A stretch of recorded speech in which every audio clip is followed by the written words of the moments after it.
I can't do it. Okay. We'll do it live. Okay. No. We'll do it live. It. Do it live. I'll write it and we'll do it live. Thing sucks. Here we go. It's another edition of the Daily Puck Drop, Tuesday, March 18th. We appreciate you checking in. The Daily Puck Drop goes live every day at 10 a.m. on Twitter and on YouTube. Just search Puck Sports. Later, we podcast everything up later on YouTube. So please go to the YouTube channel, Puck Sports, subscribe to it, leave comments. We try to get to as many comments as we possibly can. I always say I try to get to as many comments as I possibly can. Now that some of the coaching duties are over, I can respond a little bit more. Really bit off too much this year with a bunch of coaching for basketball and baseball and all that kind of stuff. Also, you can listen to the show live, by the way, on the Puck Sports mobile app. We've got apps for both iPhones and Android phones as well. Just go to the iOS store, download it today, and also the Google Play Store for the Puck Sports mobile app. Follow us on the social media channels. I keep saying we. Puck Sports on Twitter and also on Instagram, TikTok, Puck_sports. Facebook, we're there as well. We post all of our video clips up there. I post the video clips up there. Also, pucksports.com. You can go there. We put all the content is up there. I'm gonna say we every single time, aren't I? I just know it. I'm just gonna go with it. Also, when you're there, you can sign up to be a Pucks Posse member. All it costs is $5 a month. You support all the free content that we give out there with the Daily Puck Drop, all the guests, including John Canzano today, Danny Kelly, which both Danny Kelly coming up in about 15 minutes from right now. Canzano coming up at around 10:45. In addition to supporting Puck Sports by joining the Pucks Posse, you also get exclusive content like Ryan Divish every single week. The Ryan Divish podcast, both video and audio. And we usually give you about, 15 minutes or so free of it every single week. But then the full, which is normally about 45 to 50 minutes, that is just for Pucks Posse members. Now, episode 3 of Dane Brugler, our NFL Draft Countdown, will come out next week. Dane's kids it was supposed to come out this week. Dane's kids are under the weather. He's home with them. So we will have that coming out next week. Also coming out next week, by the way, it will most likely will come out on Monday. It's kind of up in the air if it comes out Monday or maybe Tuesday. But the goal is, God, I'm really selling this. Jesus. The goal is for it to come out on Monday. A debut of a new show, a new podcast that will be exclusively for Pucks Posse members. We'll kick around the idea of kind of unlocking it for everyone for a bit to get a little taste of it. But I think I hope you're going to love it. I am over the moon excited about this new show that's going to start next week.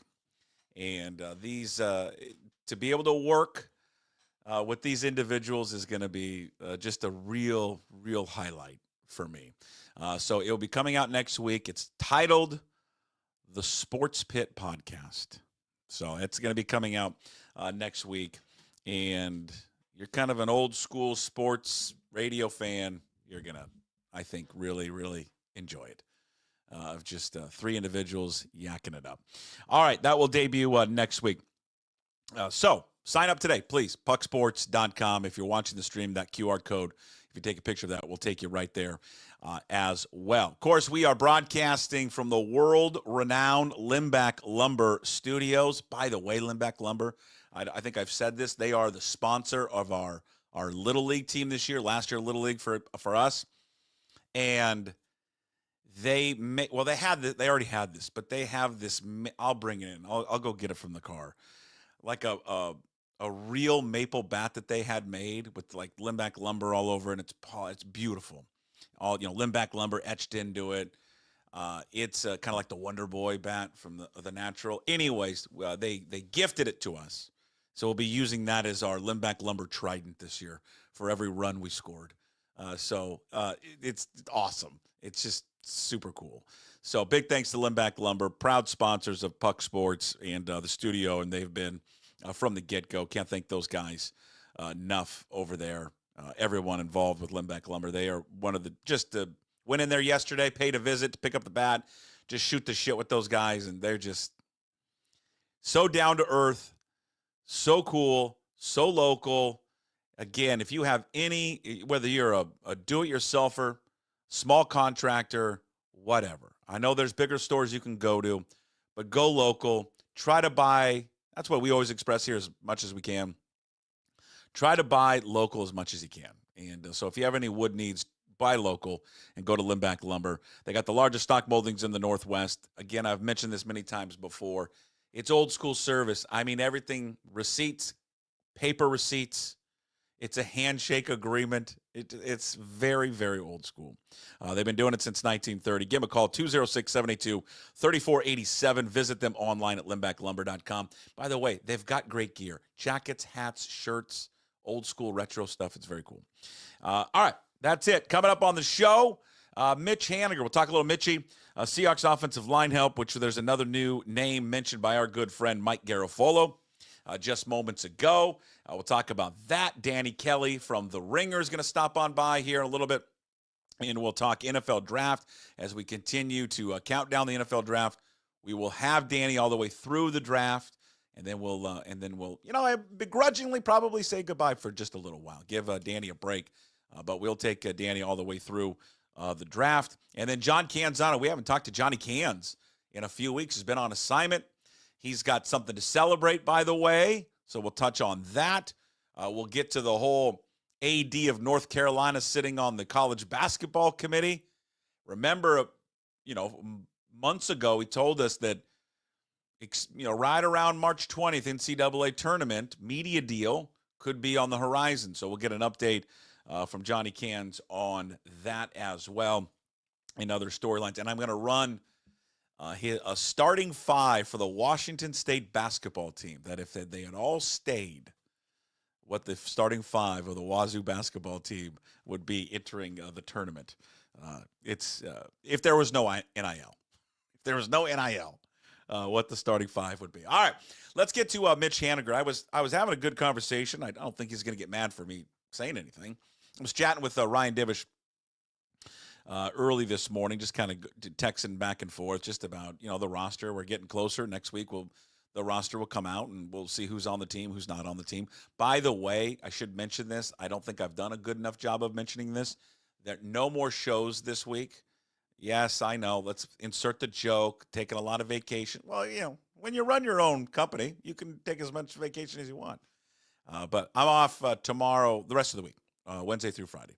Taking the little guy down to spring training just for a couple days and bouncing right back up before our first little baseball game there coming up on Saturday. So we'll be off the rest of the week. This is the final show of the week, and then back on Monday, raring to go. We'll have a special baseball show like we did last year, which, by the way, this Thursday or next Thursday? I say next Thursday, which is the week after this Thursday. Next week, the Thursday opening day, will be 1 year anniversary of Puck Sports. Pretty fucking awesome, huh? Pretty cool. And just quickly on that note, none of this would be possible next week to do a 1 year anniversary baseball opening day show, which will include Ryan Divish. It will include Brad Adam, Jim Duquette, our new feature, The Scout. And none of that would be possible without your support, without you guys tuning in and supporting and giving great feedback. And I there was part of me that always thought that this had a chance to go a year and more than a year. I gave myself a year really to make sure it worked, and had made the determination, when I left radio last year, was, hey, within a year, if it doesn't work out and people don't tune in, then okay, fine. Then it didn't work. But I was going to at least try. It's what we tell our kids all the time. You got to at least try. Put yourself out there. It has worked, and it has been an overwhelming success. An absolutely overwhelming success.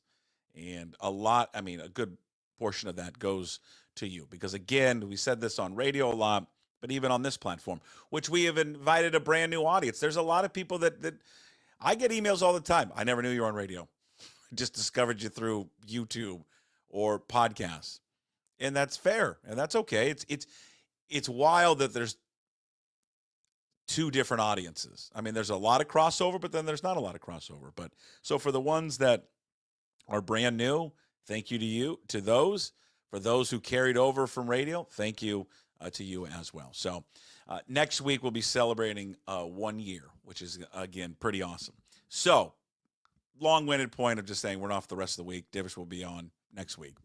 By the way, the Divish thing next week on opening day, that's going to be open to everyone. That won't be behind the Puck's Posse membership. And we just got a good chat about Mitch Haniger. This is kind of an extension of what we were talking with Brad Adam the other day, just about his health and where is he at? Is there a chance that he lands on the IL to start the season? Probably. I mean, he hasn't done anything since March 8th, so it's been 10 days.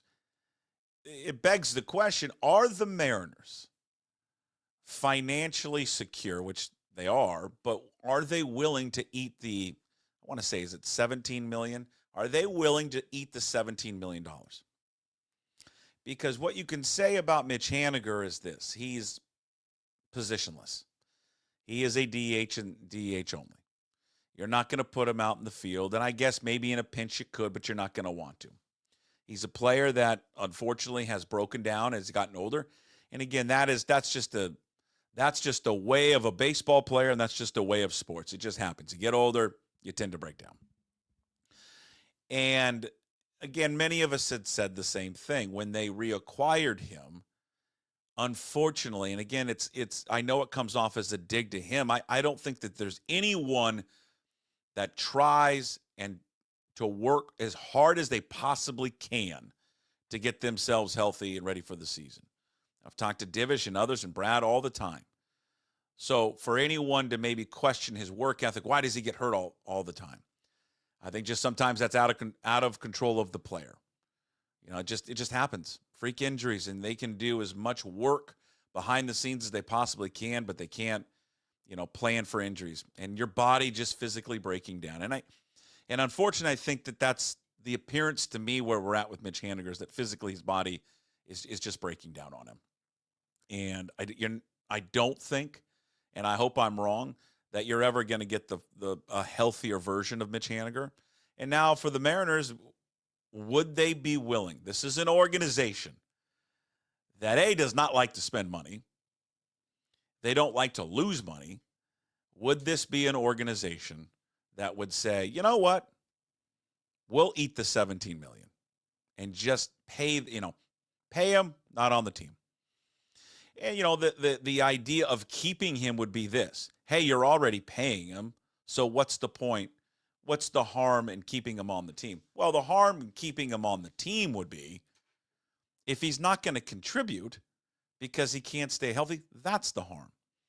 And if you have someone, as for instance, and I thought it was a good piece today, this is kind of what sparked it a little bit, was the work by Tim Booth, who, by the way, I'll say this: the last few days, do you feel the same way? The baseball coverage in the Times has been much better with Tim Booth there. It just feels that way, doesn't it? Doesn't it, Ryan?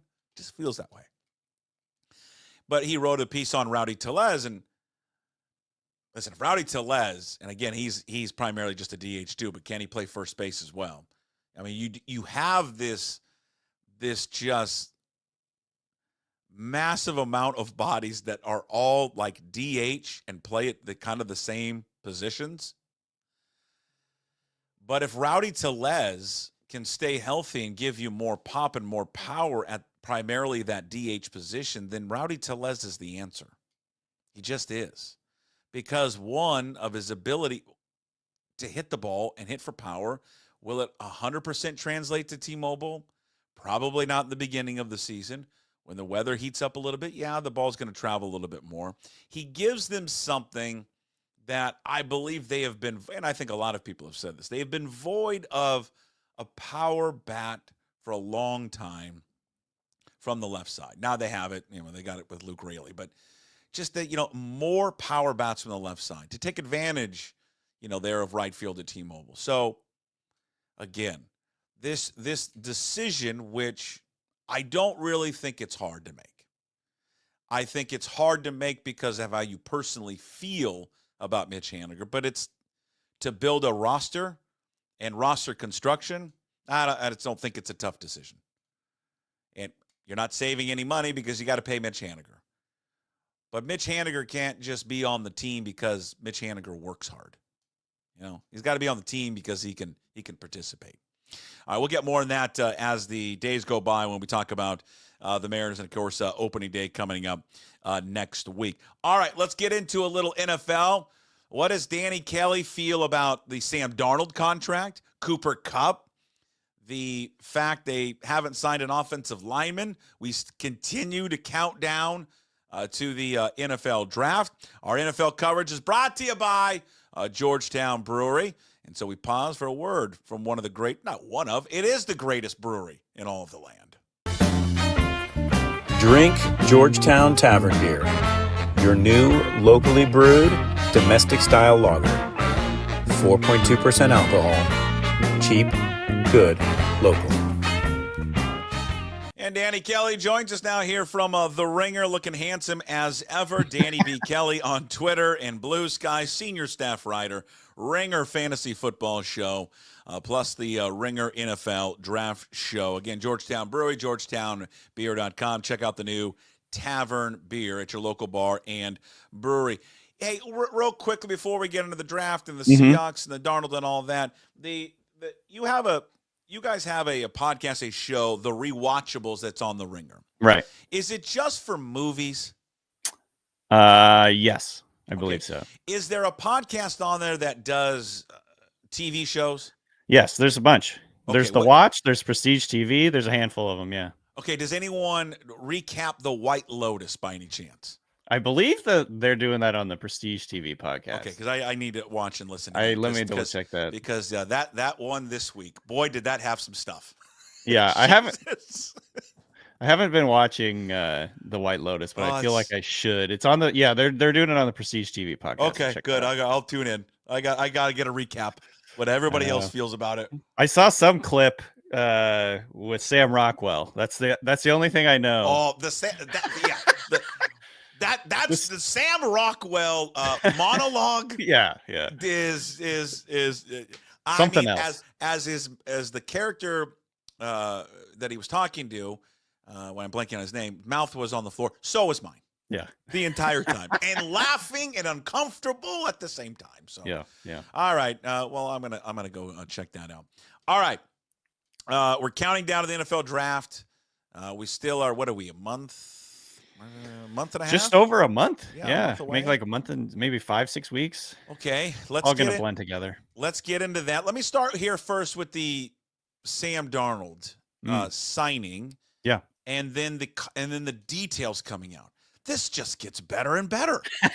My God. What did Schneider and this crew do? It's a 1-year, $37 million deal. I mean, in effect, yeah, unless he gets a massive injury, which of course, but that, you don't wish that on anyone. But yeah, the Seahawks are giving themselves plenty of flexibility with this. It's essentially a 1-year, $37 million deal, which is I think honestly, like a totally fine price for a starting caliber quarterback in the NFL. Yeah. Plus they have essentially team options for the second and third year. If he does play really well, then they have him on a pretty solid, mid-level contract, and that's great. So I think this says a couple of things. Number one, obviously, Darnold didn't have as strong of a market as maybe some people were thinking. A lot of that has to do with the way he played in those final 2 games for the Vikings. It kind of all fell apart for him. Yeah. And that's hopefully the Seahawks benefit. We'll see how it all goes this year. Obviously, like you kind of alluded to, they haven't really done much with the offensive line yet, but TBD on that. But yeah, I mean, it's a very reasonable contract, and it kind of speaks to like the Seahawks didn't want to commit too much to their quarterback position right now, where they are in their build, I guess. It is. To me, I don't understand the consternation with the deal, but also at the same time, that's just how I feel with it. Mm-hmm. And because there, clearly is this camp of Geno supporters, and then people that don't like Darnold. And you know what? I shouldn't be like, your guys are wrong and you are idiots. It's okay to have different opinions on this. Sure. But I thought Daniel Jeremiah, I think it was today or yesterday, articulated it perfectly. And aren't you just this, people that are upset about it, aren't you essentially getting Geno Smith 2.0 in a way? And you're getting him younger. Hopefully, yeah. It's a guy that bounced around, was thought to be a very good prospect coming out of college. Right. Bounced around, got an opportunity. Played for the Jets. Seized that opportunity, and wait for it, because he had better talent around him, played better. Right. It's a weird how that happens. And now is in line to become a starter in the league and get paid a little bit. And to me, that's Geno Smith. And now you're getting, I think, and they hope as well, they're getting another version of that, but younger and cheaper. And I don't know. And doesn't prevent them, certainly not, Danny, from acquiring a quarterback in this draft. I certainly expect them to do so. Right. Yeah. I mean, I think if you're looking at this from a super rational, you're not in one camp or the other point of view, the Seahawks got younger, cheaper, plus they got a 3rd round pick.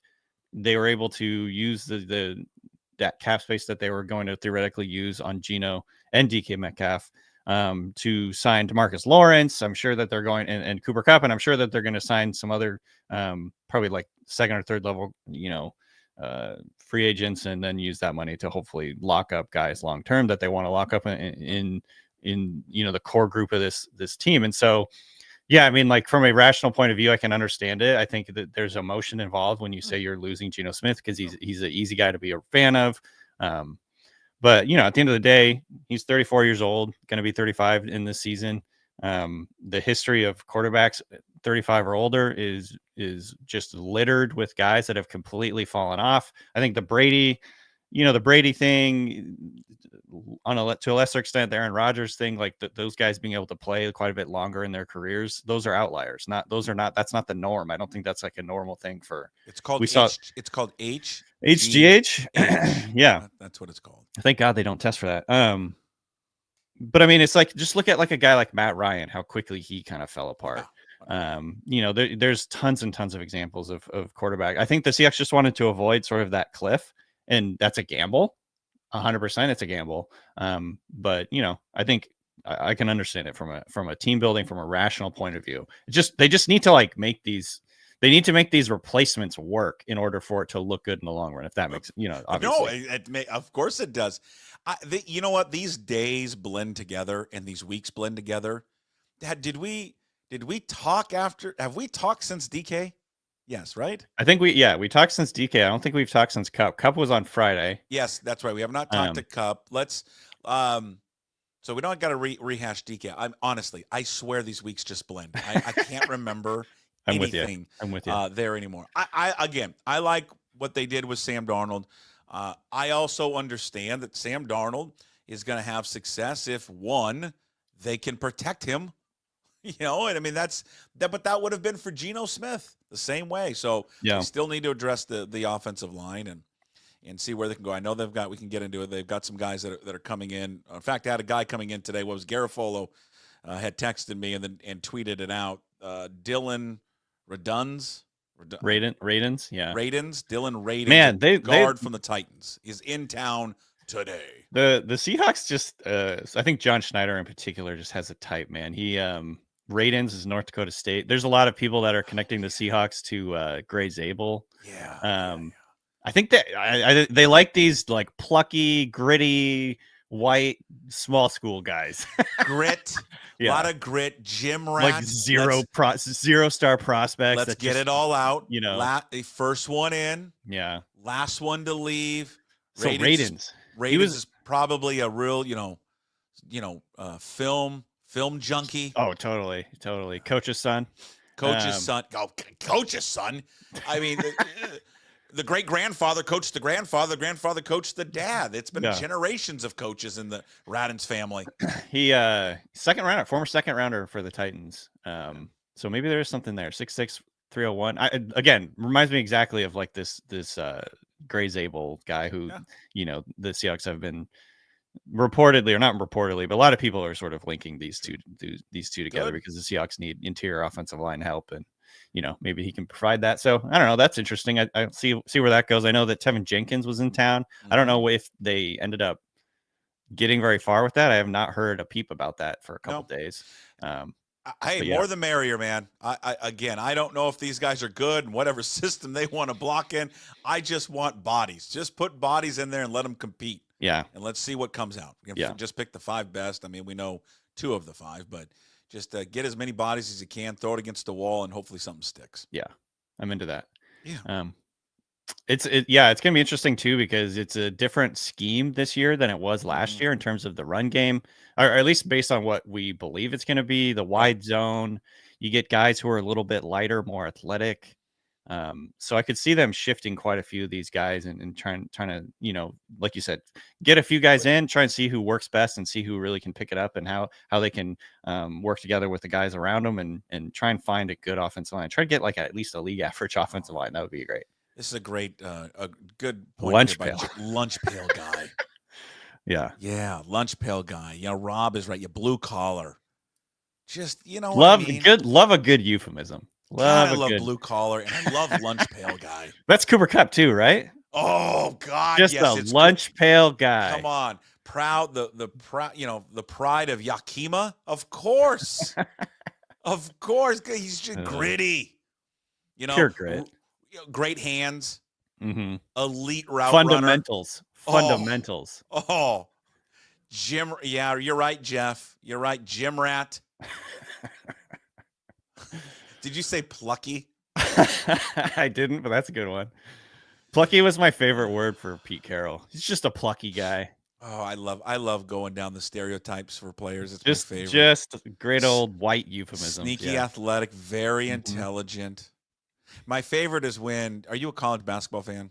No. I mean, I'm excited to watch the dance, but I do not know anything about it. My favorite is when in the 90s. But you remember this. We're roughly the same age. In the 90s, when Michigan was playing Duke. Yeah. And God, it was just that Michigan team so uber the athletic, Fab Five. Uber athletic, undisciplined. But I mean, could just get up and down the court. They're reckless with the basketball against Duke, who is very intelligent. Hardworking, just blatant, fun, blatant. Just jeez. And then they're showing this, and then Grant Hill's coming down the court. Right. That's a good one by Rob. Yeah, that's a good cerebral. Cerebral. Yeah, that's good. Okay, give it to me. Cooper Kupp, thoughts? So just a cerebral player right there. Great locker room guy. Just like basically an extra coach. He's a player coach. Yeah, that's another one. Just an extra coach on the field. I will say that it's a total cliche, but there was all these stories about Cooper Kupp when Puka Nacua was drafted. Cooper Kupp got with Puka and was like, basically, look, man, you can't eat McDonald's every day. Like, you need to come in and treat your body right. Danny, let me write that down. Don't eat McDonald's every day. Siri, take this note down. Yeah. No, Siri, stop. Hold on. You can't just eat candy, pal. No, you can't, huh? Damn.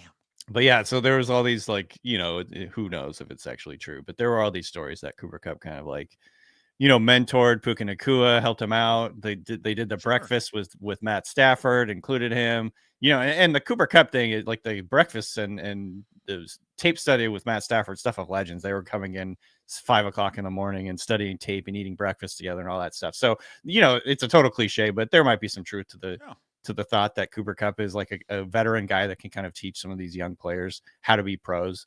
Because I think the Seahawks are probably going to draft a receiver or two in this draft. They have to, essentially.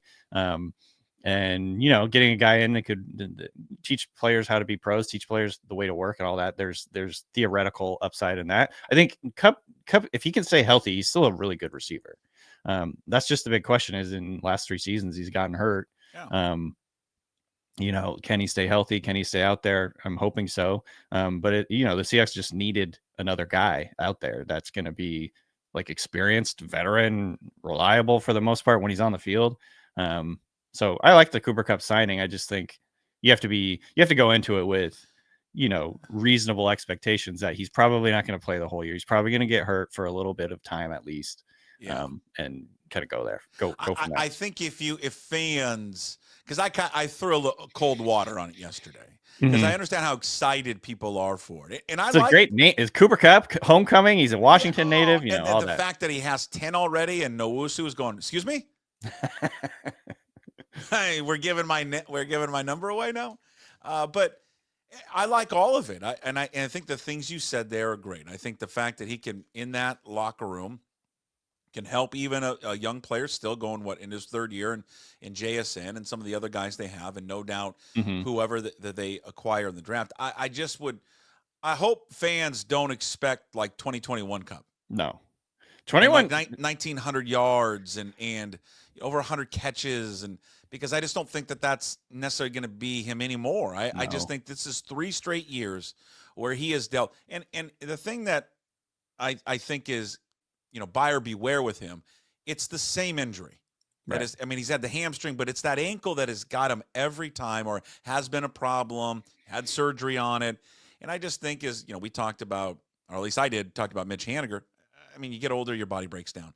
I think his body heal. It doesn't heal the same way as it used to. No, I think his body's breaking down. Yeah, he clearly is not the same player. I don't expect him to play 17 games. No. And I'm optimistic he can give you hopefully 12 or 13, but I think that's about what we would expect. He's kind of averaged that in all of his other seasons. It's interesting with Cooper Kupp because I think his reputation is certainly aided by his fantasy relevance, right? Sure. Like he went Triple Crown this was now 3 years ago, which is wild to think about. And obviously, he's a big name in fantasy circles. So that elevates, I think, his like standing among fans. But if you look at, like, for the most part, his other seasons, it's like, I think I did the math the other day. He's averaged like 850 yards a season. If you take away that huge ass season that he had, and that's not nothing, and that's not bad. Yeah. But I don't know if he's necessarily like the level. It's like a superstar level where, the Rams replaced him with Devontae Adams, which Adams is like on a different level, in my opinion. And, like you said, you have to be realistic. You have to keep in mind, and not to throw cold water on this, but it's a fact. Like, the Rams cut him. Like, that says something. Yeah. like best friends with Matt Stafford, like the go-to guy for the last few years, and the Rams just cut him. Yeah. You have to kind of like bear that in mind. Obviously, like, teams are not infallible, and sometimes they make mistakes, and sometimes things happen. But go into this with reasonable expectations. JSN is still the number one. I think Cooper Kupp is a guy that could play a role in the offense, and they just need guys who can catch the football, because who else is going to be out there being consistent and being reliable. Like I said, is Jake Bobo that guy? Maybe, but probably not. And then, they're probably going to draft a rookie, but rookies have a tendency to take like at least half a year to kind of get their feet under them. So I don't know, maybe this is just like a succession plan for whoever they draft in the draft. But I think it makes sense from that point of view. But, like, again, you have to be reasonable with your expectations for him. He's not going to have over 1,000 yards, very likely. It's like the Mariners for me. I set my expectations very low. You know what? And in order to be surprised. So my expectations are very, very low for Cooper Kupp. And then if he has a breakout year and finds the fountain of youth, then great. It's like Vince Vaughn in Dodgeball. It's like, if you don't have any expectations, you never get disappointed. I got to tell you, it feels phenomenal. God, great movie. Yeah. Great movie, wasn't it? I got to do that one on the Rewatchable, speaking of. Did you really? Yeah, go check that out. Okay, is that recent? It was probably last summer, maybe. I can't remember exactly when it was. It was Craig, Danny Heifetz, and I. Okay. Craig is the producer for the Rewatchables on all the Rewatchables. Okay. But every once in a while, Bill Simmons will let us do a movie that he doesn't want to do, or for whatever reason. Okay. So we've done Dodgeball. We did Pineapple Express. Okay. And that's it, I believe. You know what movie I watched this weekend with the 11-year-old boy? We like to call him the vampire. Are you an Adam Sandler fan? Yeah, okay. Sure. Maybe not like lately, but yeah. Okay, sure. I've never heard of this movie. Yeah. And he's like, we got to watch this. You're going to love it. And I'm like, all right, we'll watch the trailer. I'm like, I don't know. I'll give it 30 minutes. An hour and a half later, I'm all in. Yeah. Have you ever seen the movie That's My Boy? No. With him and Andy Samberg. It's from like 2012. Oh, this looks very familiar, but no, I have not Oh seen it. my! You want to talk about one of the most? First of all, that I had an 11-year-old watch this is probably like I know that's bad parenting. I don't care. Whatever. What's the rate? What's the rating here, pal? I watch worse things at 11. All right. This is the most this is a rated R movie. Most highly inappropriate movie you have ever seen. I gotta say, God. rated R comedies you can't beat a rated R comedy. Danny, I'm telling you, you are just like, I can't believe they actually filmed some of this stuff. There's quite a cast in here. Yeah. We got Susan Sarandon, Will Forte. Yeah. It's very Samberg's great. So like offbeat, soft. I mean, the most sophomoric, like knuckle dragging humor, but it's 21% thermometer on Rotten Tomatoes. You know what? F that. I don't care. Not great.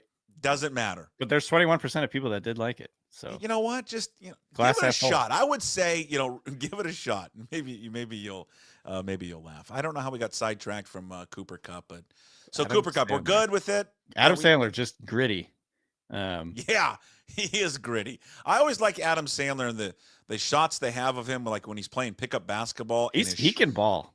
And his shorts are touching the ground. He's got massive clothes on. He's like, why? He never stopped with like the early 90s. And it's coming back, by the way. I know it is, man. It's big in the middle baggy school, pants. all the middle school kids. Boys, oh yeah, it is all baggy again.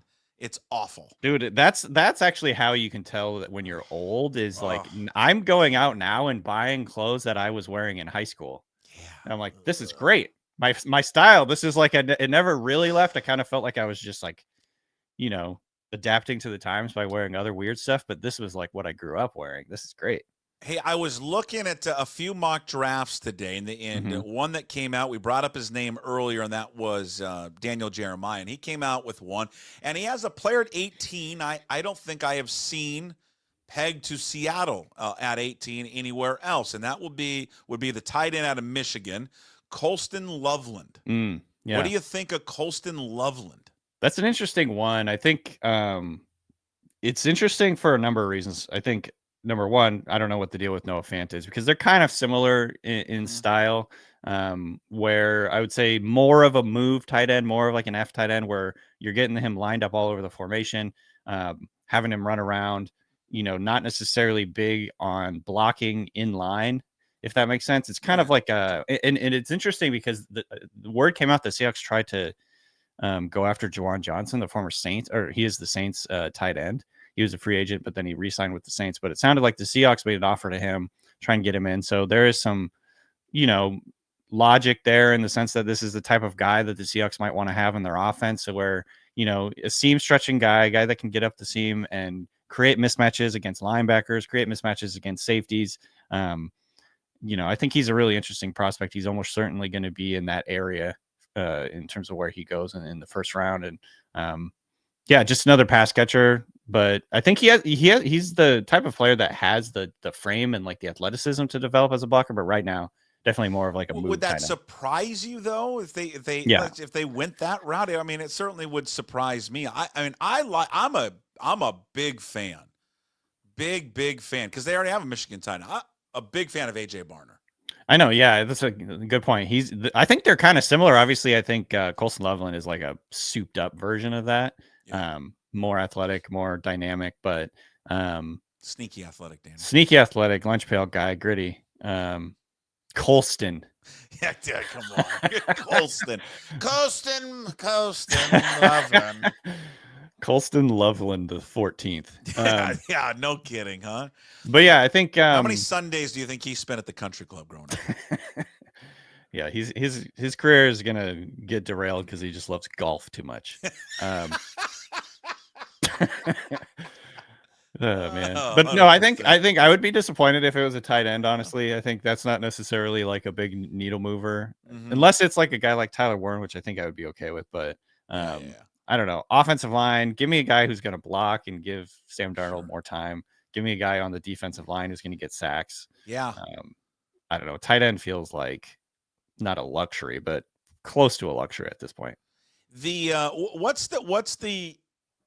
what's the word on Jackson Dart? Is he starting now to creep up into the first round? Because speaking of Jeremiah, he has him going 21 to the Steelers. Is there what's the buzz around the NFL? And I would assume he's just climbing up the charts right now. I mean, that's what it feels like. So Jeremiah had Jackson Dart 21 to the Steelers. I want to say Mel Kiper in his mock draft had Jackson Dart top 10. So there's like I would say the assumption there, reading between the lines, is there's legit buzz that he could be a first rounder or even a top 10 type of player in terms of what teams are talking about. This is the type of year or the time of year where a lot of these kind of things get thrown around. There's a lot of smoke screens. There's a lot of misinformation out there. So who knows? I would say much more likely still that he's a second rounder. But he's definitely getting the buzz. I saw somebody sent me this link, but it was Les Snead was talking on Pat McAfee's show, and he's basically going the other way with it. He kind of thinks, like he said, it might be the fewest amount of quarterbacks picked in the first round in a long time. There's some thought that Shedeur Sanders is falling among teams. And honestly, he's all like over the place. It's like, my God, this is why I can't watch this stuff in the morning. Yeah, I mean, I don't. I mean, I'll flip it on real quick and then I'm out because it's just the same thing every day. It's Cowboys, whatever that is. It's the Lakers, and then it's where is Shedeur Sanders going to go? Yeah. And listen, I understand it because there are smart people there. They understand metrics into what moves the needle, right? And people like it, so they go to it and they placate to those. I kind of am over Shedeur Sanders. So with that said, where do you think Gus Sanders is going to go in the draft? Gus Sanders? No, where do you think Sanders is going to go? Oh, I was like, shit, you're going to stump me on here. No. I don't know who Gus Sanders is. He's all over the place, though. I mean, it's I think anywhere from top 5 to some out of the first round. Yeah, the reason it's hard, I think, with him is because if he makes it, like if he slips out of the top 10, because there's a handful of teams in the top 10 that I think are realistic that they could take him. But also if they don't, if you look at all the teams, there's not many clubs in there that are wanting to take a quarterback. That's why I think 21 to the Steelers does make a little bit of sense. And then you get a little bit further down. It's like, which of these teams is going to take a quarterback? You know, the Cowboys, no. Dolphins, probably not. Colts, no. Falcons, no. Cardinals, no. Bengals, no. Seahawks, maybe. Bucks, no. Broncos, no, they just got Knicks. And then your Steelers. And then you got Chargers, Packers, Vikings, Texans, Rams, Ravens, Lions, Commanders, Bills. There's like no teams that are going to take a quarterback after like the top 9 picks. Sure. So I think that's where I think it's like tough to kind of figure out where he's going to go, is because it's like you either have a team that's going to take him in the top 10, or he could slip a little bit, kind of like the Aaron Rodgers year, like a bunch of years back, where you just don't have teams that have strong quarterback needs. And I think there's enough apprehension about Sanders as a prospect that you're not going to see like a really, really aggressive moves. Then again, it only takes one team to fall in love with right. And but looking at the offensive line, we've talked a lot about the offensive line. Zabel at 18 would make sense, you think, or no?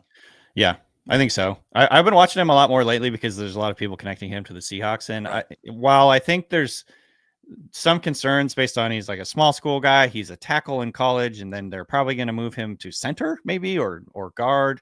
He played center in high school. Yeah, and he actually got snaps at 4 out of the 5 positions in college in terms of both guard positions, both tackle positions. And I think he saw a few snaps at center, and then they played him at center at the Senior Bowl, and he looked pretty damn good at the Senior Bowl. If you watch some of his Senior Bowl tape, you know, it's very impressive the way he's strong, balanced. He can sustain blocks. He's really competitive. So there's some upside there. I certainly see it. And you know, you definitely would fill a need for the Seahawks. I'm still just like a little nervous about it though, because like I said, small school, moving positions. There's a few big projections here, and it's legitimate. I think that's a legitimate concern. I don't think there's anything wrong with bringing it up. I think you have to. And listen, they've produced a lot, specifically on the offensive line, by the way. They've produced a lot of talent in the NFL, North Dakota State. They sure have, yeah. It's a good football program. Despite, you know, the level they play at, they produce guys left and right. So they get a lot of reps. The one thing, it's kind of like the quarterback thing where these guys are running the ball a lot. Yeah. And he's a multi-year starter. I think he started like most of 3 seasons for the Bison. And so, yeah, I mean, there's definitely ways you can talk yourself into it. I'd feel a lot better if they got him in the second round, honestly, or like if they traded back and got him late first. I know that's sort of like, getting cute or whatever, but like I'd feel a lot better about it that way. But ultimately, like if they take Zabel at 18, I'm not going to be like sad about it. I think it makes sense. Yeah.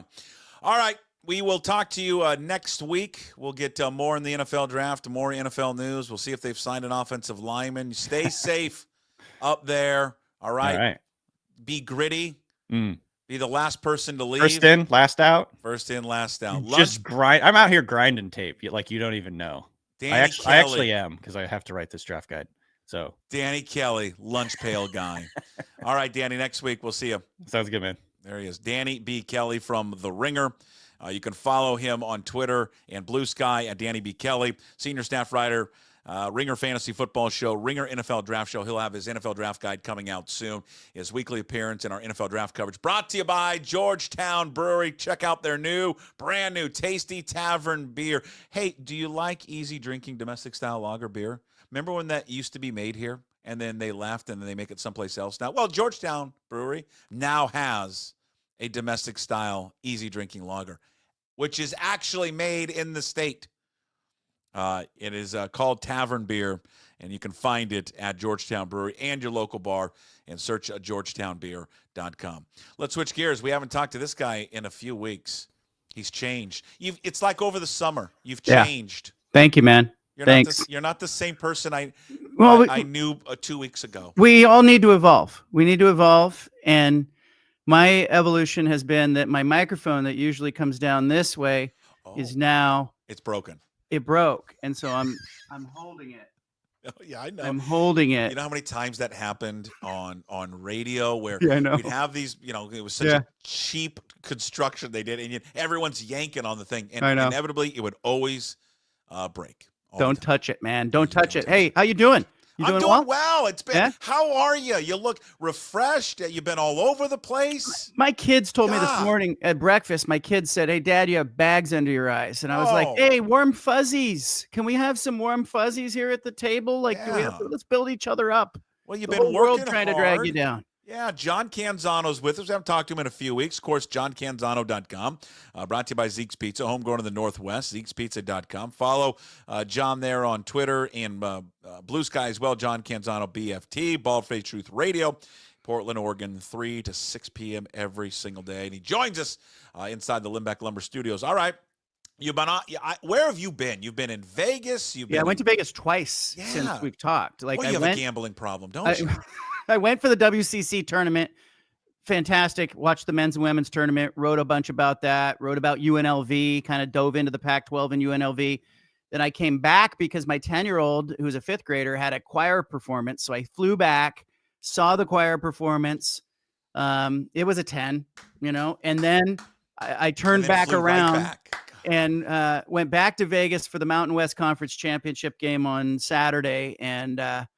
And now I'm back home momentarily. And then back out to the NCAA tournament this weekend. I'll be in Seattle. Yeah, so shout out to Seattle. And then get this, Puck. Come Monday, my New World Pac-12 tour hits Spokane and Gonzaga. So I'll be in Spokane, seeing Gonzaga Monday and Tuesday. So there you go. I'm going to head to Arizona, the desert, for a few days. Back though, I'll hit you up on Saturday or something. Yeah, I know what you're up sounds to. Yeah, because you got with a dream matchup, obviously in Seattle will be hopefully fingers crossed Oregon and Arizona. And Tim Booth, I'm sure you know Tim, who Associated Press writer, had a great tweet the other day. He's like, the dream scenario would be a Big Ten team facing a Big 12 team now in Big Ten country in the second round. I love it. It's just like, God, it's so awful. But that matchup, let's talk about that matchup. Like, you can't tell me that the NCAA tournament selection committee isn't sitting back going, hey, we need to sell some tickets. Like, back in the day, they didn't care about this stuff. They'd send Louisville to Sacramento to play. Now they do. And they put, they have an Oregon team that they know people will travel, playing Liberty. They've got Arizona coming in against Akron. They're not banking on Liberty and Akron. They're banking on the Ducks and the Wildcats and those rabid fans showing up on that Sunday game in Seattle and buying some tickets and filling up the hotel rooms. And so this is all about getting the matchups that will move the needle, and that's a good one. I'm excited to see that matchup if we can get it.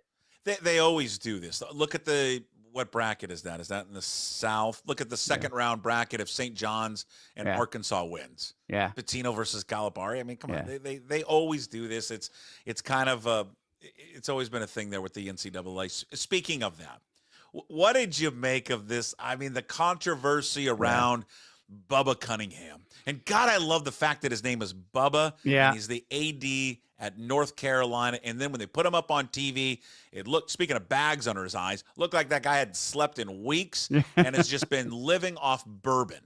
Yeah. That's all he looked like. It's a bad look, right? I mean, it looked like a 60 Minutes interview. He should have been smoking a cigarette nervously, like, where were you when the Tar Heels were put into the tournament? And that was his lawyer standing next to him. Yeah, and the selection committee will tell you. I talked to Stu Jackson, who's on that committee, WCC commissioner. They'll tell you that when they talk about a team in their, it's your conference and your commissioner, or Rob Mullins when he's on the college football playoff selection committee. They're talking about Oregon. They leave the room. Okay, they're not in the room. They have to be buzzed back into the room. So there's a buzzer that goes off that says, "Hey, we're done talking about you. Can come back in." Stu Jackson says that when they're talking about his teams and his conference and he comes back in, there's an awkward silence. He's like, it's like you've been talking crap about you and you're walking back into the room and everybody gets weird and quiet. So even though you're out of the room, there is a feel to these things where North Carolina's AD is coming in.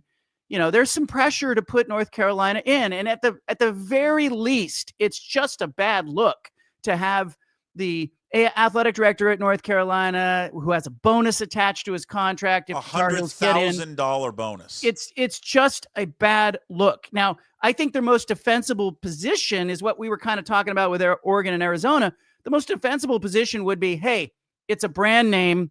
We felt like that was all things being fairly equal or whatever. We put him in over West Virginia and Boise State. Oh, by the way, Boise State just played San Diego State in the Mountain West tournament. So we didn't want a rematch of that in the first four. Just be transparent about it. Instead, the ACC is a bad conference, had one ranked team. So all year long in the ACC, you've got 0 head-to-head ranked matchups all season long. Regular season, 0 head-to-head ranked matchups. So, it's a bad conference, had a down year. The Duke is the class of that conference, and North Carolina getting in is an absolute joke. And now everybody's going to be rooting for San Diego State. And don't give me if they go on a run, they justify being in the tournament. These are two different things. No. Anybody can go on a run and win a couple of games. Anybody can do it, especially from that play-in tournament. But the fact that they're in this thing, it taints the tournament and certainly makes people hate North Carolina even more. So that's a Clemson. You brought up Clemson, 27-6 in the ACC. They finished 18-2, right behind Duke. A Boise State team beat them by 13 in the beginning of the season. Yeah. That North Carolina team lost to Clemson by 20. Yeah. I just I listen to and I like these guys, the Ion Basketball podcast, Gary Parrish and Matt Norlander, and I just disagree with Matt Norlander. It was like, you people got to stop with these conspiracy theories, and even Gary Parrish was saying that these conspiracy theories that there's something going on nefarious in these meetings. People don't realize this AD has to excuse himself from the conversations. I understand that. But don't tell me, and I felt these guys were kind of talking down to me, like, don't tell me that these guys aren't having conversations outside the room. Like, there is an immense amount of pressure when a guy is the AD of one school sitting in a room, right? He's the head of the whole thing, and these other ADs are debating about his school. There is pressure to put that school in because of the guy's stature within that committee. So I don't buy that there's this complete separation of church and state. Do I believe that something nefarious could happen? You're damn right I do, especially when someone's got a $100,000 bonus on the line and does not have a resume at all to be in the tournament at all. Like Jerry Palm, I think you had him on. Yeah. And I think Jerry was like, we ran all the metrics. Everyone ran the metrics. They weren't on anyone's radar. Yeah. Yeah. He did not have them in. He said it was a shock. And They created every reason not to put them in the tournament. You look at their resume, it's like there's a ton of evidence there. I can't help but wonder if the SEC getting so many teams in and the Big Ten getting so many teams in put some pressure, not just on, the room itself to grant the ACC an additional team, but you're darn right that there's conversations that happen outside the room. And the Mountain West Conference has got a beef. The last 2 years, the argument against the Mountain West has been like the selection committee will come out and say, hey, look, they fortified their resume by playing each other in conference play, and we don't think the conference is very good. Well, how about the ACC?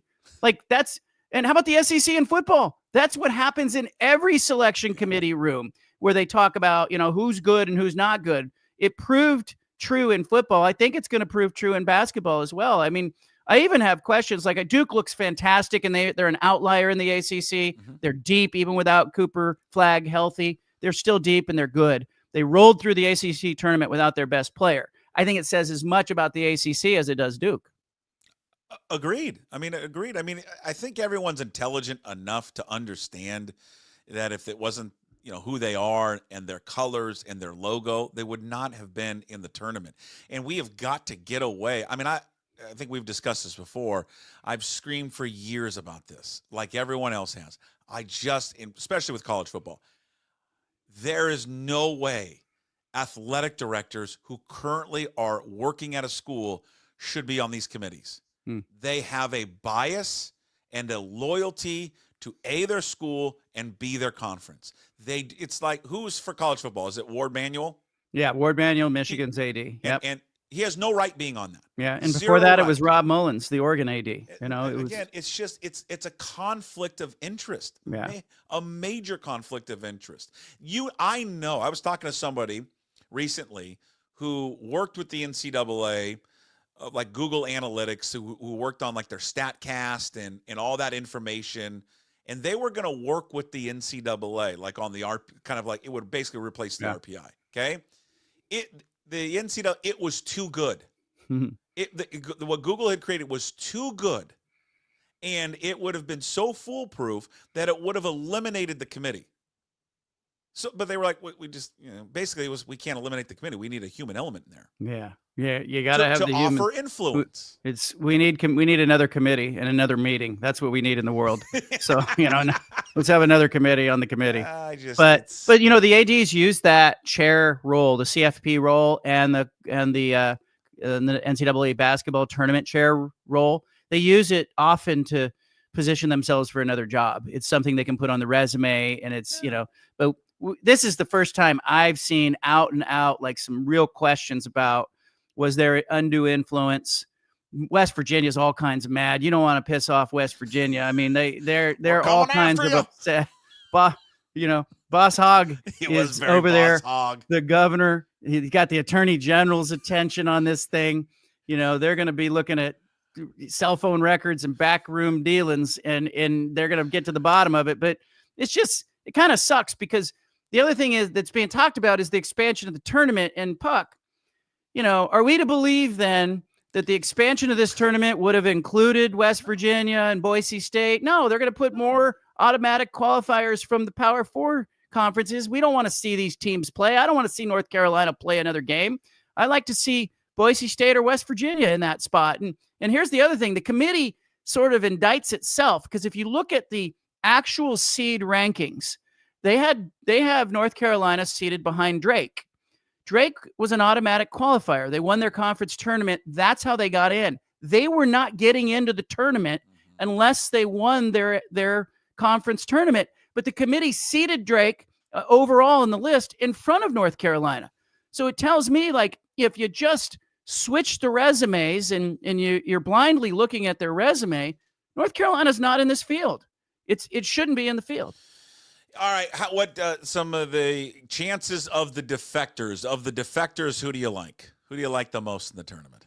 Oh gosh, I think Oregon can get to the Sweet 16. You're talking about the Pac-12 defectors. Is that what you're talking about? Yeah. Okay, I went right there. Oregon, I think can get to the Sweet 16. I think Oregon Arizona is a coin flip in that second round matchup, but I like Oregon a little better. Dana Altman and his team played really well down the stretch, and I think they're battle tested, and their only loss, I think, in the last 9 games is to Michigan State. So I'll take Oregon over Arizona, but then Oregon's going to get Duke, and I think that's kind of where they hit their ceiling. I just don't see it. I don't think they can get by Duke. Other schools, I mean, I'm looking aside from the defectors, I'm looking at St. Mary's, Puck, and Randy Bennett and St. Mary's auditioning a little for the Pac-12. What they don't have on their resume is a deep run. Is this the year that St. Mary's could maybe get to the Sweet 16? I'm looking at their bracket. It's a little soft in their bracket. So I think St. Mary's is going to be interesting. I think they can win 1 game, but can they win 2? I think it would be big for St. Mary's as they try to posture for possible inclusion in the Pac-12. But otherwise, I'm just like everybody else. Thursday and Friday, that's the best ever. It's the best thing ever. That Thursday, Friday, when those games have tipped off, and it's this time of the morning, and you're drinking coffee, and they're tipping off basketball. Oh, it's the best. Here, the one thing I wish they would change is, can we go back to like whatever city it is in, have the uniqueness of the court, so I know like where you are, where it's at. Yeah. It always looks the same, and where are they at? I don't know. I can't tell. Yeah, like when they're at a Midwestern site, you want like a image of a guy in a flannel suit, want like smoking a cigarette, eating a pork tenderloin. Well, yeah, that's okay. Yeah, I do, and boy, that sounds good. Yeah, I know. Like when it's in Seattle, I just want it to look like when the Storm play there, the Climate Pledge I like that. Yeah, so, but that's I support that. Gripe. I support that. I agree with you. This time of year for me is just the best. I love it. You got baseball next week. I mean, I officially got going on this morning with Shohei and that. And then the NCAA tournament, and then I'm a huge golf fan, so then the Masters is in a month. It's it's the best. But this tournament, I mean, for all that we gripe about with college athletics, this is the one. You've said this before. This is the one they've gotten right. Yeah. This, I also think, like you and Jim were talking about your top 4 seeds. Oh, in life, I'm going to get you. Yes. Yeah, I'm going to get you. Yeah, I'm gonna ask you. I had a lot of thought about this. Can I share mine? Yeah, I want your top. We did this yesterday for people who don't know. Is I mock because everyone does this. Hey, who do you got in your Final Four? And I hate that. I don't care who you have in your Final Four. Don't ask me. I'm not going to ask you. So we did a spin on it yesterday. Just your top 4 seeds in life. And so mine was just peanut butter, naps, pizza, and bourbon. Yeah. And Jim was tequila, gambling, Thai food, and dogs. So what's your top 4? Yeah, I mean, I gotta say that when I thought about this and I saw you guys do this, I immediately thought of my grandmother's Italian grandmother's spaghetti sauce. Oh. Good Italian food and grandma's spaghetti sauce is one of the Final 4 for me. I would also say the written word. I'm just big. I'm a writer. I grew up reading. I grew up on Jack London and Ernest Hemingway, and I write now, and I love to write. So I would say the written word's in there for me. Then I want to say NCAA championship events that they haven't messed with yet, like the NCAA tournament mostly, and Omaha College World Series. Come on, these things are untouched. Like they haven't messed with these things, and they're beautiful as they are. And then I think finally, as I look and think about this, I just think that like not enough is said about a good cup of coffee and an ocean or a beach nearby in the morning. Like you're on vacation. I don't know whether to say a beach or a good cup of coffee. So I'll say a good cup of coffee within eye line of a beach. That would good be a one. Yeah, I love that. All right. Coffee on the beach. Yeah. NCAA championships. I don't know if I'm on the beach drinking the coffee, but I'm having coffee and I can see the ocean. Yeah, and then it's a good day. That's going to be a good day. Sauce and written word. That is a little different than Yeah, we were. Well, you guys got the Final 4 of vices. That's actually, you know what? That's how we probably should have phrased it. The top 4 seeds of vices. Because then I would put gambling on there. I mean, I do enjoy a blackjack hand. Oh, he was like, he's like, wait a minute. And the best thing is yesterday, he's like, gambling. And gambling, he's like, gambling on everything. It doesn't matter, just in general. Like, okay. All right, where are we at? We got so the tournament gets underway Thursday. Yeah. You've talked a lot about the media rights and timeline and expansion. Are we getting closer to that? Yeah, I mean, I think it's right there. And I had originally said Thursday, ball goes in the air. I think that that's the over-under on whether they'd have a deal. It looks to me like it's going to go over, but not by a lot. You heard the San Diego State AD, J.D. Wicker, talk about the timeline being end of the month. I had another Pac-12 AD say, well, JD is the only person who's saying that publicly. Keep an eye, too, around that lull between the Elite Eight and the Final Four, early April, first few days of April. I think it could bleed over the end of the month into the first few days of April. I do think there's some thought within the Pac-12 ranks that maybe making the announcement right in there would create a little extra glow and some extra discussion. You don't get lost in the tournament games. You know, I look back at my original projection of March 20th and I go, okay, I wasn't far off. But if you announce on March 20th, you've got a media rights deal, or on the 21st or 22nd or 23rd, you're in the opening round of the NCAA tournament. Nobody's going to be talking about it. That would be a marketing or PR nightmare. So I hadn't considered that. I do think it's going to be multiple partners. Wilner and I did an interview with Michael Molinari, the Pac-12 Enterprises VP. He's in charge of Pac-12 Enterprises, so they do all this production work. And he did say in our interview that he is fielding questions from potential media partners about what Pac-12 Enterprises could do from a production standpoint. So it looks like Pac-12 Enterprises, that side hustle that used to be Pac-12 Network, that looks like that is going to be involved in the next media deal. So I think all the schools, the 8 or 9 schools that they have involved, or maybe 10 schools they had involved, are all going to share that side hustle and get paid every time there's the production of an event. He also said they're producing events for Cal, Stanford, some for Arizona. They did some for the Warriors. So it appears as though this is a business. He also led on that there was interest from a distributor in a niche sport on the women's Olympic side, that somebody's, he called it a surprise partner. Someone's coming in and looks like they're going to buy the rights from the Pac-12 on an Olympic sport on the women's side. Now, I'm immediately went to gymnastics because there's just this uptick of interest in gymnastics. I immediately thought about NBC. Could NBC, who has just signed on to carry the next Olympics, could they be in the business of trying to promote Olympics year-round and show some Pac-12 stuff on NBC on the weekends, or maybe stream it somewhere? Keep an eye on that. But multiple partners, multiple bidders. I think the delay in announcing too relates a little bit to the fact that they don't have an existing media deal that they can just rubber stamp and say, hey, yeah, we're going to continue it. They're making some of this up as they go. And part of it is they've got a basketball product that I think is pretty attractive. So I wouldn't be surprised to see some players like ESPN, Fox, CBS, a streaming service.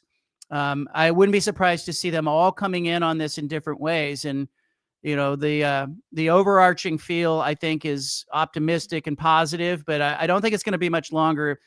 Puck, if they get to about April 15th and we're having the same conversation, that's when people need to start worrying. So I think, we're talking about end of the month, first week of April, expecting to hear something right in there. And do we have an idea? Is it still kind of the same teams that have been floated? What about expansion? Yeah, it's a little all over the place. There's just been more conversation, and as I talk to the 8 members of the conference right now, it's interesting to me that like some of the members seem to view Texas State as, pretty high on the list. There's some attractive options there. Like, would they come in at no distribution in the first few years, which means more money for everyone? Is that enough to get you interested in Texas State? Or others tell me, nah, they're down on the list for us. Like, they'd be among the 8 or 9 schools that were considered, they'd be bottom half of the list. So keep an eye on Texas State, because if they're added, it's a value proposition. They're added because, hey, they're going to come in at no money. Much like San Diego State. Remember when the Pac-12 was in the 11th hour of trying to add schools and hold itself together back in the day? San Diego State, I'm told, was coming in at 0 distribution in the first 2 years. So Texas State would be a value play if they add him. But to me, it's more about UNLV and the regionality of UNLV. They've got financial problems that I need answers on if I was going to seriously consider them. Like, do they have the money to compete? Because they're saying they don't have the money to pay their football coach. And then they're going, well, wait a minute. We misspoke. Yes, we do. Wait a minute. If you can't compete and you're UNLV, I don't think the Pac-12 wants you. So what are the financials? Are you going to invest? Are you going to spend? Are you going to share revenue with athletes? If you're not, maybe the Pac-12 is better off going outside of the footprint, going after somebody like Memphis, who's in the NCAA tournament, who also had a top 25 ranked team in the final college football playoff ranking. You know, they are competitive and they're going to invest and they're going to spend. So those are the main questions that I think that are being asked still. But I think they're really narrowing down on who it's going to be and what the media rights is going to be and what those distributions are, Puck, at this point. And I asked people, I said, look, are the optics of it bad if it's Texas State? Like, does that look like a fallback option if it's Texas State? And they said, no. I mean, it's still Boise State. It's still Gonzaga. It's still San Diego State. Those are, you know, if we had announced them in all at once, people would be excited about this group. And then I've had others say UNLV is the pick because it's the regional pick. And then I have others yet who say we have to look hard at Memphis. So I'm curious to find out where they end up. I continue to ask questions about this. I'll get it all covered, but I still think that stuff is fluid right now. Your partner in crime on the podcast is a huge Texas State fan. Not for what they can do now, but looking toward the future. Why is he planted and discussing with him, planted his flag so much with Texas State? Well, I think there's some in the New World Pac-12 who would like to recruit the state of Texas and like to have a presence there. And now there's a limited number of schools that can get you in there. You can go to Rice and you can have Houston, don't have a great football program, but the academics would probably line up nicely for the conference. You could go to UTSA, you could go to North Texas, or you can go to Texas State. So it's a way to get a foothold into the state of Texas. And super motivated partner. I mean, I do think if Texas State is the pick, it's because of the bottom line. It's, hey, they would come in, they take no money. That's, you know, all the more money for everybody else who's a New World Pac-12 thing. And that is the love language of college athletics. But I am not wild about Texas State, sold on Texas State. But I've been in conversations with some Pac-12 members who say, you know, that would be attractive because of the bottom line. Memphis doesn't have a huge, you know, buyout in the American, but you've got travel costs. So every time your Olympic sports are traveling to go play in Memphis or Tulane, you're going to be paying to go, you know, extra money. So there is a bottom line hit there that does matter in the end. And then UNLV, it's got the geography, but the potential complications with the Mountain West, another $17 million in exit fees, you know, another $11 million in poaching penalties to fight over. I think there's a lot to unpack there. And I'll give you this, Puck. I was around the Mountain West Conference tournament on Saturday. I believe the Mountain West wants to settle that lawsuit. I think the Mountain West still is holding out hope that the Pac-12 comes back to them and says, all right, we'll do a relegation promotion model with you. You know, we'll be the lower division. Our top team will play up. Your bottom team will play down. To this point, the Pac-12 has no interest in that, but I think the Mountain West is awfully motivated to negotiate right now. Where are we at with UNLV and what's going on with their financial situation, and then what is going on with Dan Mullins? The reports they will not be able to pay the final couple of years of his contract. Does that murky the waters of including them in the conference? It does for me. It gives me some pause, right? Because Teresa Gold, the Pac-12 commissioner, has said that they haven't yet decided if they're going to require sort of a minimum budget in the athletic department and a minimum amount of money that is shared, you know, the revenue sharing that athletes are doing. You know, Oregon State, Washington State say they're going to share revenue, but the conference hasn't said, hey, we're requiring you to spend $10 million, you know, and share with athletes. Like, there's no floor yet, but there's discussions about it. So the money matters. Your ability to compete matters. Your ability to be a player in the next 5 years matters, because the Pac-12 wants the best schools that they can possibly get. And they want to position themselves as the clear-cut number 5 conference in football. Nobody's close to it. Head and shoulders, we're the 5th best conference.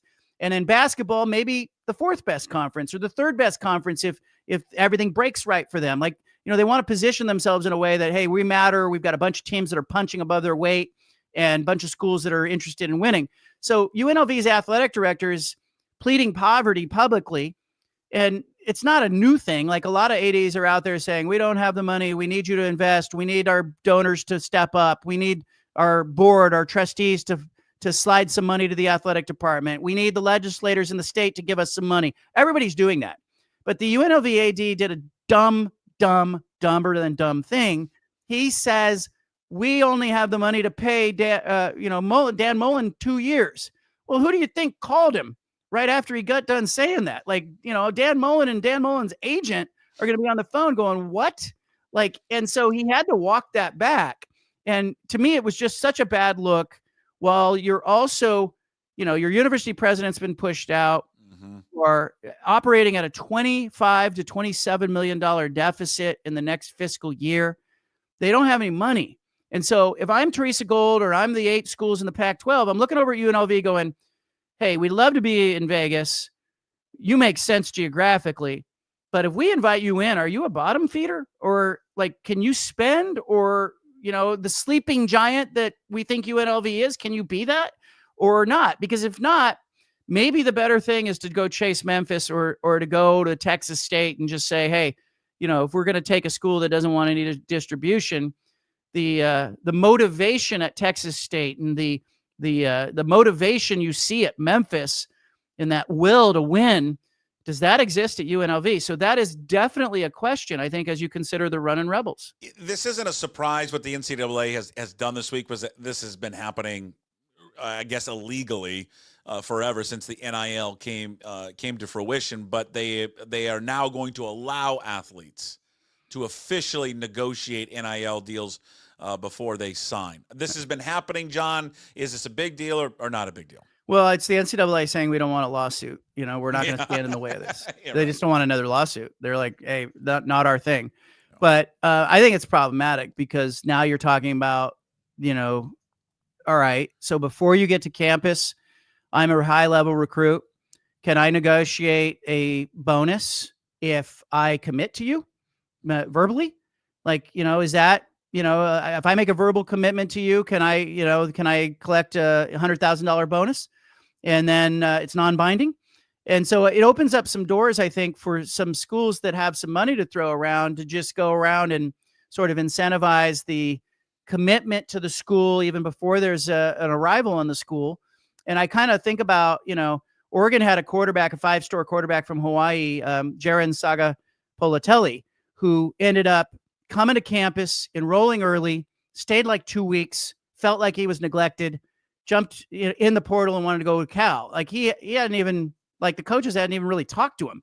He'd been there 2 weeks. I couldn't help but wonder, like, did he get a bonus? Did he get a signing bonus to go to Oregon and commit to Oregon and enroll early? And then he just collected the bonus and left. Like, I think you're going to see that happen under this format. And here's the other thing. If I can sign an NIL deal with you prior to you arriving on campus, can I go to a high school kid and say, look, I'm going to give you a bonus.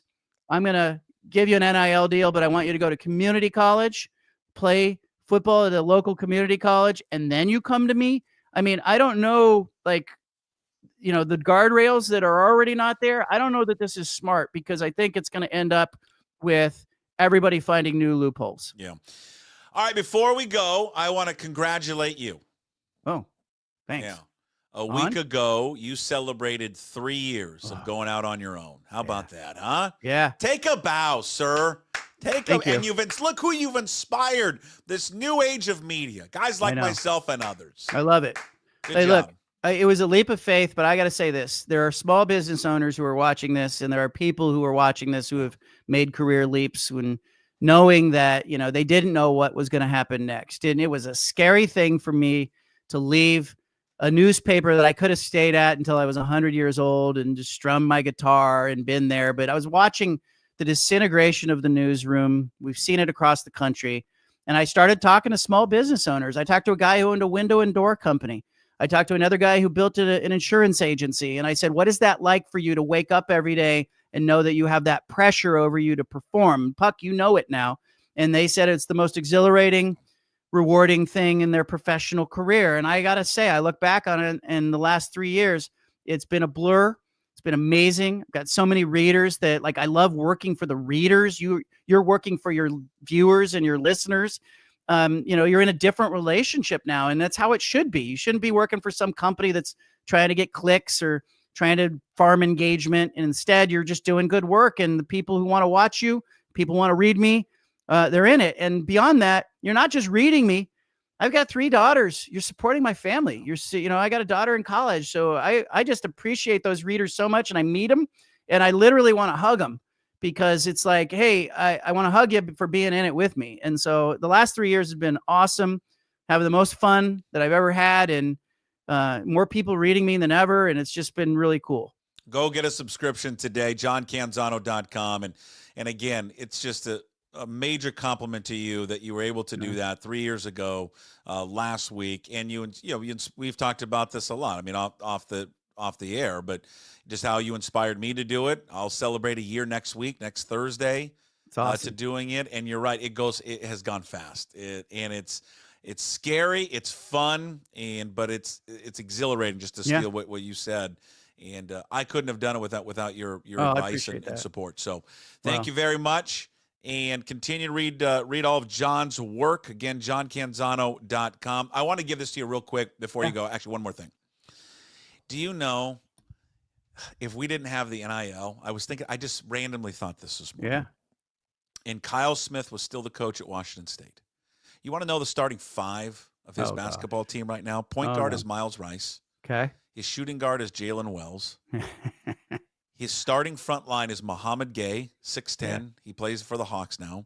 His other forward is Ruben Chinelu, 6'10", 250. He plays for Florida. Yeah. And his starting center is Deshaun Jackson, 6'11", 270, Iowa State. Coming off the bench is F.A. Abogidi, 6'10", Andre Yakimovsky, who transferred to Colorado, T.J. Bamba, who played this year at Oregon, and Isaiah Watts. That is the team. That's a Final Four team. Better Final Four team, yeah. Yeah, it's possible. God. It's still possible. It's still possible. It's just the margins for these schools have now narrowed. And I wonder, Puck, 5-6 years from now, if what we're going to be talking about as the top of college football separates is the rest of college football forming its own championship tournament, so that you're not competing against these schools that are paying $25 or $30 million to their athletes. I think it's also just a comment on this. That guy could recruit his ass. Oh, my gosh. He is just a fabulous, fabulous basketball coach. Not perfect. Had some offensive stretches that weren't good, but a fabulous recruiter and developer. And in time, he'll do the same thing. No, and his best player at Stanford, he tried to recruit to Washington State, and he just couldn't get it. And, the evaluation part is underrated. Like, we talk all the time about great recruiters getting players, but a lot of good guys that can really recruit get a lot of bad players. Kyle Smith, just high-level identification of talent, guys that could really play for him. And his teams always got better. At the end of the year, they always got better. The players got better. Yeah. Just like you. Every week, you get better and better. John Canzano, johncanzano.com, brought to you by Zeke's Pizza. All right, thank you, sir. Thank you for the long visit. Thank you. All right, there he is. John Canzano, johncanzano.com. That episode up on YouTube later. Please subscribe to the YouTube channel. Leave a comment. Try to get to as many as we can.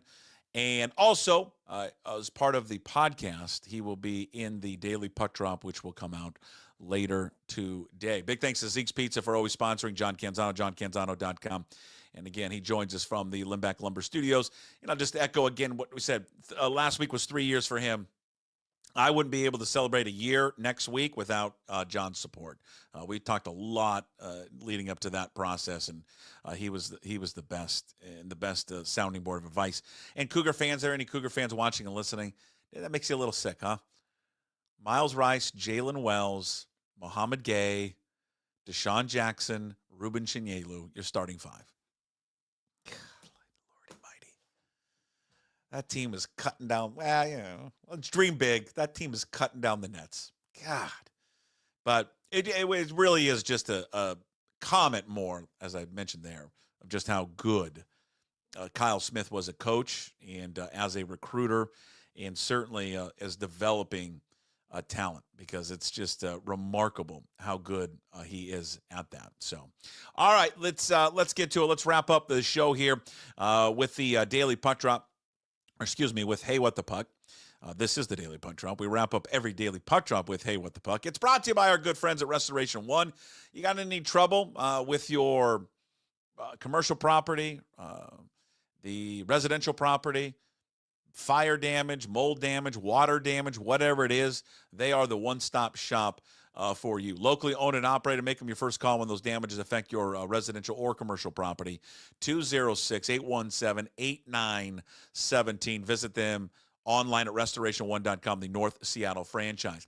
I'm just going to say what the puck with this because I'm going to be off here for the next 3 days just to go down to spring training and just take my son to some ball games. And then we start next week. It is the opening week of baseball with opening day next Thursday. I'm going to kind of start or end the show how I started it today with a thank you because I want to get it out of the way because I think next week I'll be pretty emotional on Thursday a little bit for me. But it's just another thank you, and it's a perfect segue there from John talking about his 3 years. And now I'm a week away from being on the cusp of doing this for 1 year, and it has been the craziest 1 year experience I've ever gone through. You want to talk about, much like John, I thought I would stay at KJR for the rest of my life until I decided to leave or ultimately, which happens in radio, they decide to fire you. And the fact that I made that leap with the support of, my family and friends and listeners and viewers has been I think to this point, a massively successful story. And it's been great. It has not been perfect. There's been ups and downs. Not every day has been great. Not every week has been great. There is self-doubt, and that's okay to have self-doubt. But about did you make the right decision? But ultimately, I have made the right decision. I just want to thank all the people that have been along for the ride for the last year, even the ones we've added. Thank you very much. It has been a true pleasure to be doing this, and I hope year number 2 is even better. We're going to have some brand new stuff starting in year 2 that I think you're going to enjoy. I mentioned at the start of the show, I mentioned again, we'll have a brand new show that starts next week, and that will be for Puck's Posse members, so you can go to pucksports.com, sign up there. The QR code on your screen, if you're watching it, will take you there as well, but pucksports.com is the best way to find it. A new show that starts next week that I truly believe your old school radio have a passion for radio and a passion for like entertaining sports talk. And I don't think this is going to be, or this will not disappoint. It's the Sports Pit. It will come out next week. Sports Pit was just what we used to call the old KJR studios, or kind of the area that we hung out in. So we'll have a new show starting next week that I think is going to be thoroughly enjoyable for all. It will come out every Monday, kind of let you have the week to breathe on it. And for the first, I don't know, a few weeks, we'll probably just open it up to everyone and then eventually just kind of put it just for Puck's Posse members. So look forward to that next week. Look forward to our baseball shows that will come out on Thursday. We'll have Divish on Thursday. We'll have a big baseball show. Divish, our scout segment, Brad Adam, Jim Duquette is back once again.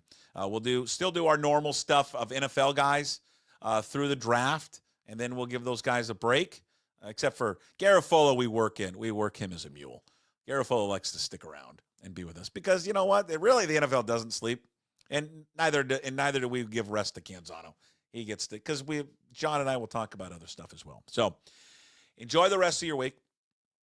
Thank you. And we'll be back there on Monday. I want to, again, just thank you for not only for today, but for the last year, for watching and listening. Big thanks to all of our sponsors. Couldn't do it without our sponsors. Honestly, without you and our sponsors, this would not be possible. And that starts first and foremost with Limback Lumber. Thank you all to everyone over there at Limback Lumber. Also, Zeke's Pizza today. Also, Georgetown Brewery. Check out their new tavern beer at your local bar, georgetownbeer.com. And, of course, they've been with us for a while, day one, really, Restoration 1 of North Seattle. Today's Daily Puck Drop up on YouTube. Subscribe to the channel. Also find the Daily Puck Drop on your favorite podcast platforms and pucksports.com. And again, as I mentioned, go to pucksports.com. When you're there, sign up to become a member of the Pucks Posse. $5 a month is all it costs. You support all of the free content that we do. You support me and Puck Sports, and you receive VIP and exclusive content like our baseball coverage with Ryan Divish, our NFL draft coverage with Dane Brugler. Episode 3 will come out next week. We were delayed because Dane just had some family issues at home with his kids. Nothing to be serious. They were just sick. And then starting next week, our brand new Pucks Posse Show podcast, The Sports Pit. Check it out all at pucksports.com. All right, we will talk to you next Monday. All right? As always, I promise to be better. No shoes, no ties. Would anybody like to smoke some pot? Yeah. I was born to love you. I was born to lick your face. I was born to rub you. But you were born to rub me first. What do you need my address for? We'd like to send out a mailer. Mother of mercy, I don't speak Japanese.